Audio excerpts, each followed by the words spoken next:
12వ అధ్యాయం కంటిన్యూషన్ అండి. నరహరి బద్రీనాథు దిక్కుగా బయలుదేరి దారిలో ఆనందకాననము అనబడే వారణాసి పట్టణం చేరారు. మొదట ఆయన గంగలో స్నానం చేసి ఆత్మస్వరూపమైన విశ్వనాథుని దర్శించారు. తర్వాత అచట ఒక యోగ్యమైన స్థలంలో వజ్రాసనం వేసుకొని ప్రాణవాయువు కుంభించి కేచరీ ముద్రలో నాథానుసంధానపరులై కూర్చున్నారు. ఆయన నిత్యము 3 వేళలా మణికర్ణికా ఘట్టానికి వెళ్ళి శ్రద్ధగా గంగాస్నానం చేసి వస్తుండేవారు. ఆ క్షేత్రంలో ఉన్న తపస్సులు, మునులు, సాధువులు ఆయనను చూచి ఆశ్చర్యకితులయ్యారు. యవ్వనం కూడా పూర్తిగా రాకముందే అంతటి వైరాగ్యము, కఠోరమైన తపస్సు చూసి ఆయన యోగపూర్ణుడని తెలుసుకొని నమస్కరిస్తుండేవారు. అచ్చటి యతులలో వృద్ధుడు, శ్రేష్ఠుడు అయిన కృష్ణ సరస్వతి ఆయనకు భక్తితో నమస్కరిస్తుండేవారు. ఆయన సాక్షాత్తు అవతారం పురుషుడని, సన్యాస మార్గాన్ని పునరుద్ధరించడానికి ఆయన విశ్వగురువైనప్పటికీ లోకోద్ధరణ కోసం మాత్రమే ఆదర్శప్రాయుడైన సాధకునిగా తపస్సు చేస్తున్నాడని, కనుక ఆయన వయస్సులో చిన్నవారైన జ్ఞానంలో వృద్ధుడే గనుక ఆయనకు యతులు కూడా నమస్కరించవచ్చునని కృష్ణ సరస్వతి చెబుతుండేవారు. చివరకు ఆ కృష్ణ సరస్వతి స్వామి ఆదేశానుసారం ఆయన శిష్యులు నరహరి వద్దకు వెళ్ళి నమస్కరించి, స్వామి, మీరు పరమేశ్వరులే కాని మానవ మాతృలు కారు. సజ్జనులకు ధర్మాన్ని ఉద్ధరించడానికి భూమిపై అవతరించారు.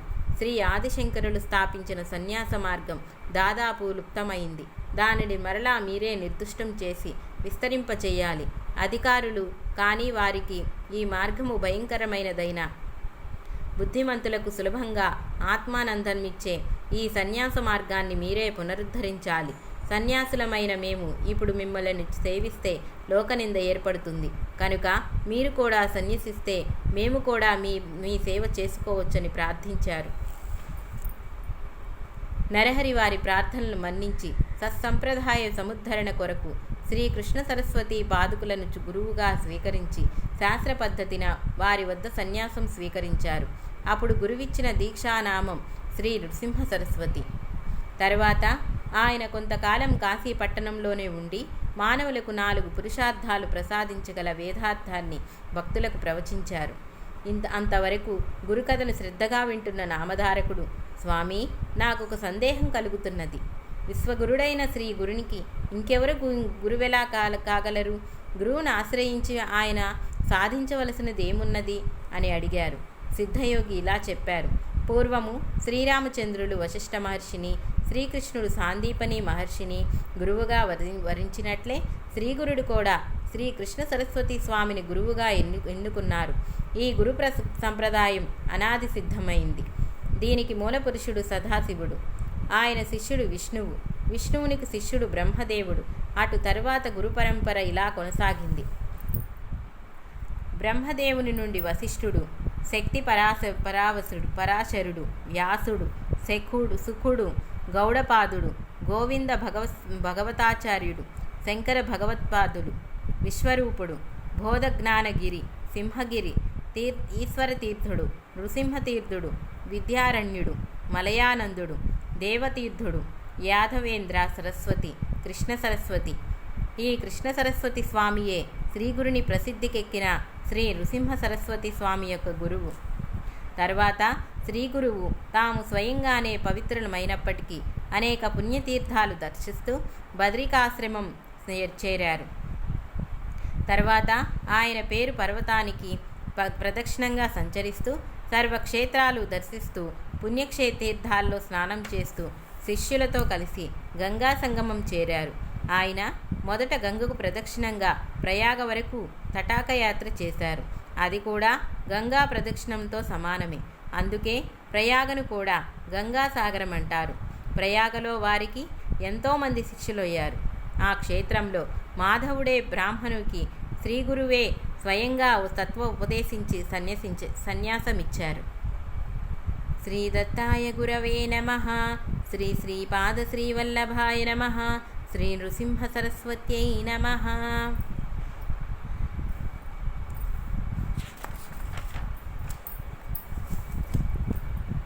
శ్రీ గురుచరిత్ర అధ్యాయం 13 శ్రీ గణేశాయ నమః. శ్రీ సరస్వత్యై నమః. శ్రీ గురుభ్యో నమః.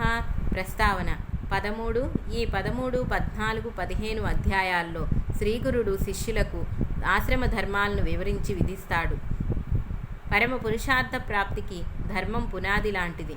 అట్టి ధర్మానికి శృతి, స్మృతి, సదాచారము, ఆత్మసంతృప్తి అన్నవి 4 ప్రమాణాలు కనుక సూక్ష్మమైన బుద్ధి మొదటి రెండింటిని హృదయగతం చేసుకొని సందేహాస్పదమైన అంశాలలో సత్పురుషులు ఆచారాన్ని స్వీకరించాలి.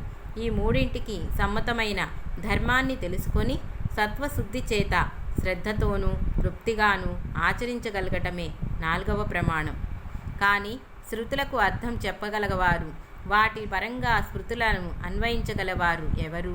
అంత నిర్దుష్టంగా వాటిని తెలిసి ఆచరించి కృతజ్ఞత నొందిన వారే సత్పురుషులు కనుక వారి వాక్యాలే ఆచరణీయే ప్రమాణం కనుక ధర్మాన్ని కూడా వారి వద్దనే నేర్వాలి. అది తెలపడానికి ఈ అధ్యాయంలో శ్రీ నృసింహ సరస్వతి స్వామి స్వయంగా శిష్యులకు ఉపదేశించారు. ఆయన వలె ఆశ్రితులకు సర్వాపదల నుండి అభయం ఇవ్వగలిగిన వాడే సద్గురువు. ఆయనను 4 పురుషార్థాలకు ఉత్తమమైన మార్గం తెలపగలవాడు, ప్రసాదించగలిగవాడు.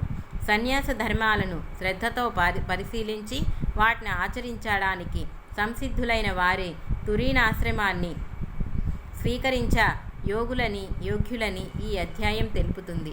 అలా సుఖదుఖాలకు లొంగక ధైర్యంతో స్వధర్మాన్ని ఆచరించగలగాలంటే కూడా సద్గురుని అనుగ్రహమే శరణ్యం. కథారంభము.